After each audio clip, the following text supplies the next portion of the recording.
Hello po sa ating lahat. Katatapos lang natin nanood ng mga updates sa mga news, sa mga vlog, ukol sa mga latest development sa digmaang Israeli versus mga Hamas. At the same time, napanood din natin yung mga reactions, yung mga stand ng ating Philippine government with regards to that war. At ganun din yung mga stance ng some of our officials. Okay? So, magbigay tayo ng reaction na ukol dito. Sinasabi ko nga, dapat tayong mga Pilipino, magbigay tayong mga comment o sabihin natin yung mga nasa loob natin para mas mapa-enrich, mapayaman yung decision making ng doon sa mga namumuno. At the same time, uh, ma-disseminate din natin yung mga nangyayari for the good of the country. Okay? Ako ay agree na dapat ang Pilipinas ay suportahan ang Israel. Kasi ang Israel ay historically very related sa Pilipinas. Very much connected sa Pilipinas. Why? Dahil ang Pilipinas ay is a strong Catholic country. Pagkatapos kung tignan mo yung history sa Bible, ang mga sites o ang mga sinasabing lugar o yung mga lugar ni Kristo ay yun, sa Israel. Remember, ang Jerusalem at iba pa, Bethlehem ay bahagi ng Israel sa ngayon. Okay, kaya tama lang na suportahan natin ang Israel. Okay. Pagkatapos kung tignan mo ang sense of right and wrong, sino ba ang unang sumalakay at pumatay ng mga maraming tao? Nagpahirap, mayroon pang sinunog na buhay. Kumidnap pa sila, mga bata kanilang pinupugutan ng ulo. Mayroong nirip. Pagkatapos yung nirip ay parang ipinarada pa sa mga daan na halos walang takip ang katawan. So talagang barbaric. Talagang very bad yung ginawa nitong mga Hamas na ito. Ang mga Hamas ay karaniwan mga Palestino. Kasi ang namumuno sa Palestine ay yung mga Hamas. Okay. So, yan. Kaya tama naman for me, tama yung stand ng Philippine government. You have to support Israel versus hindi ang Hamas. Okay? So, isa pa, anong World War II, talagang ang Pilipinas ay tumulong sa mga Hudyo dahil yung Holocaust na nangyari sa Europe na gusto ni Hitler na patayin ang lahat mga Hudyo. So maraming mga Hudyo na umiscape. Then ang Pilipinas ay open silang pumasok dito. So din yun, malaki din ang gratitude ng mga sinaunang Israeli sa mga Pilipino. Okay, yung mga Hudyo, yan yung mga Israeli sa ngayon, no? Although bali second or third generation na, baka fourth generation pa. So, ganun yung nangyari, pagkatapos sa ngayon, dahil threaten tayo ng China sa West Philippine Sea, ang isa sa mga tumutulong sa atin ay ang mga Israeli in a form of pinagbibintahan tayo ng mga modernong armas o nagbibigay din sila ng discount o kaya mayroon din ibinibigay na free. Okay. So, malaking tulong yan sa Pilipinas. Kaya, maliwanag, talagang aanib ka sa Israel.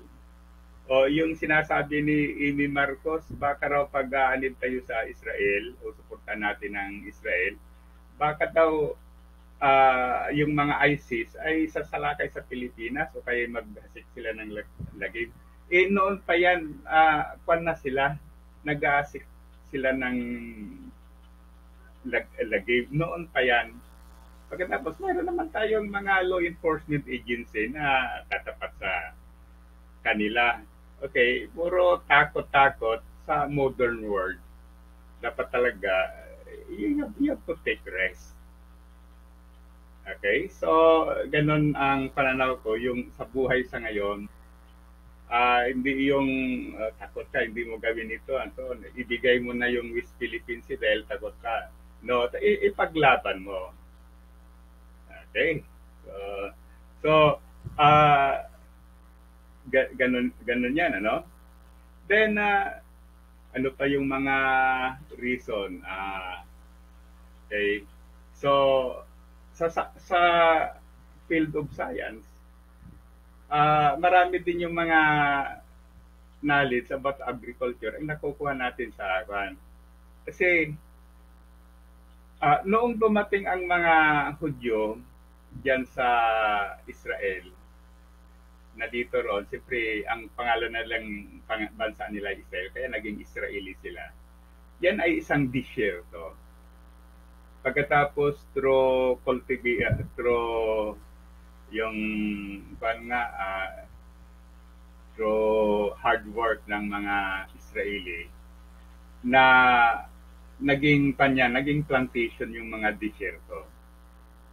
So in other words, at this point in time, may mga nababalita na yung mga knowledge nila sa agriculture ay parang nagkakaroon ng sharing with us sa Filipino. So, malakpan yan, ano? Okay. Kaya, ang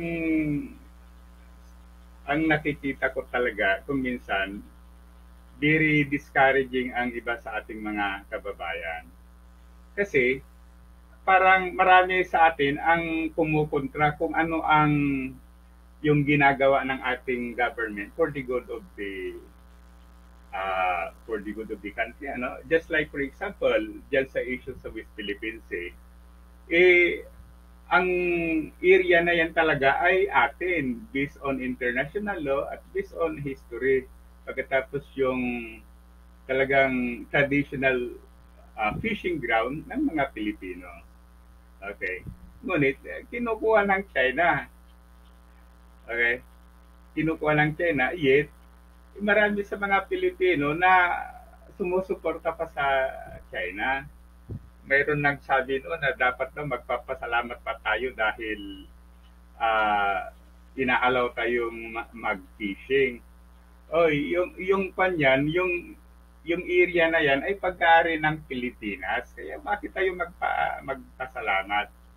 Dapat sana sila ang